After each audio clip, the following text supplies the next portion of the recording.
First Sector issue 7, N.K. Jemisin writing with Jamal Campbell on the art, which is now every other month.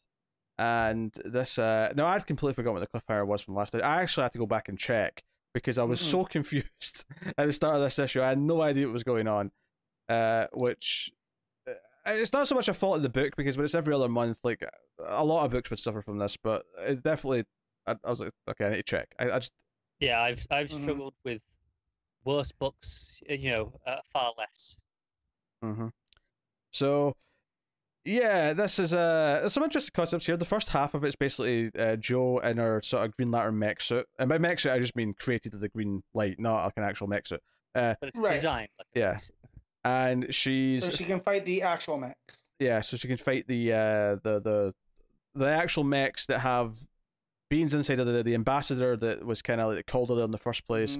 And we discover throughout this that the technological, the computerized race, they can essentially invade a body and take it over. They can reprogram the biology, as it were, as put.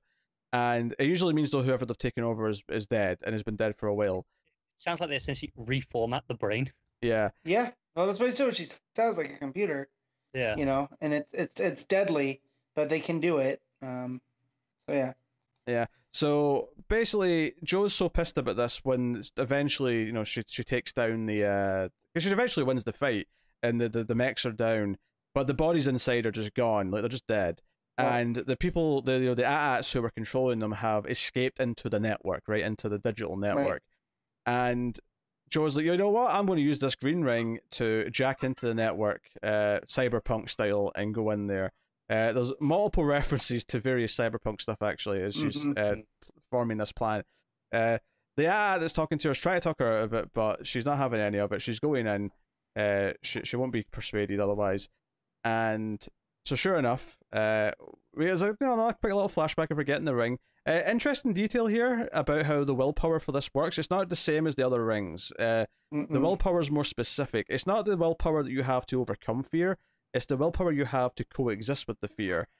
Which, as the Guardian here puts it, spikes lower, but if you can master it, it could be formidable. Yeah, I think that line that it says, it's to live with fear, to push towards a goal over years against a whole society with no hope or reward was pretty poignant. Yeah. Also, Connor, aim your fan somewhere else to turn it off, will you? The fan's not even on anymore. Is it not? Yeah. I'm hearing rumbling, and I think it's doing something to like Skype's like the way it's using your mic is trying to like process it out so you're sounding more tinny because of it. Yeah, hang on. So. But yeah, with the different ring, I did like that, but that's the lesson of Hal Jordan that we keep getting, because he rides with the fear. That's always his thing. So it's like, how special actually is this ring? Was this just something they told her to, because they sent her off to the city, the Enduring. I like the idea that it's different because she did not get this with a battery like the other rings. This is definitely not a knockoff, but it's definitely something separate from the Green Lantern Corps. I just feel like if you're not entrenched in Green Lantern lore, if you just picked this book up because it was something new, then that perfectly works. But as someone that's read most Green Lantern stuff since about 2004, I'm like, this is, I don't know. This is tried and true Green Lantern territory, which is great for Jemisin, right? Because that means that she's done her work on Green Lanterns and whatnot. But yeah, I mean, it doesn't make me like this any less. But yeah, anyways. Yeah. So she jacks in to the network, and basically it's like just a world that's living in there. And the time runs differently as well because she only has power for 6 minutes of being in here. But as is mentioned earlier on, like, it's been like weeks down there for the people who have fled. Right. So even though it's only been like 2 or 3 minutes. Yeah. There. So she has time when she's in there. The coloring completely changes. It's all very white and lots of pale colors. At one point, she makes a couple of Tron bikes. Again, reference to a computer cyberpunk type movie. And she's going after the bad guys. She's struggling with the concept of like they don't actually have to travel from place to place because she ends up just appearing at this diner. And Yeah. she's like confused by it, and she's all like, "This is weird. Like I don't, it's like, oh, we don't have to travel. It's not physical places in the same way." Yeah, and she has to figure out how to adjust to that. Is kind of the back, half of this issue. Yeah. She's trying to deal with it, but of course they go hunting. Notably, they're wearing leather trench coats when they go to actually confront the attackers. The one she's with is straight up wearing the Trinity's catsuit. Yeah, and she's got the trench coat on, so we're definitely getting some Matrix vibes from this. And, which is actually the cliffhanger. It's just them getting to the bad guys and being like basically on guard, for lack of a better term. Pretty much, yeah.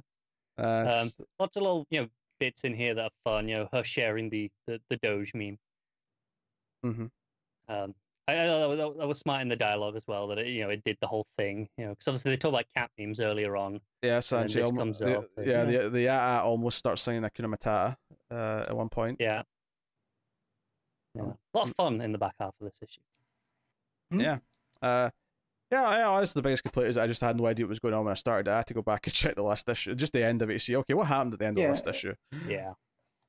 It's keeping its quality, which is great. Like it keeps going, and the mystery is still there. And now it seems like the AT-AT are more, because they are, what they say, they were forced to become this, so they were almost like when the city started, you had the two, right? The plant, the Katopli, and then I forget the other one.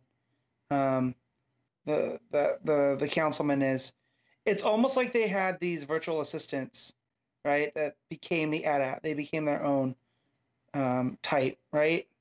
And so now they're dealing with, what does that mean? Like, I don't want to say like the singularity, right? But now they have their own culture going on beneath what was supposed to be this culture without the emotions there.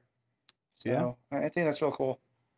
No, I think this issue and last issue have both felt very kind of focused, which I think I appreciate. So even if you are maybe like not necessarily remembering all the broad details of the entire world, they've both been very focused here, because it was last issue was Joe and the one ambassador and kind of their romantic connection. It was very focused on that. This issue very focused on kind of exploring the AT-AT and then the network and all that kind of stuff. So I think it sits better in your memory, especially when you have like a whole issue focused on one sort of aspect, one detail. Because that first couple of issues were such an info dump in terms of mythology compared to the rest of it. I'm glad those were monthly. Yeah. I would have struggled with this book if those had been every other month.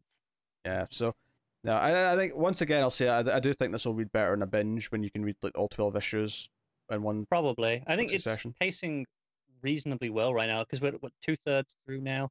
It feels like, okay, the back half we're focusing in, we're actually drawing in on the mystery and the crux of it now. So the overall pacing still feels solid. Yeah. All right, Matt, what are you giving Far Sector issue 7? I'm gonna give this an 8. Connor?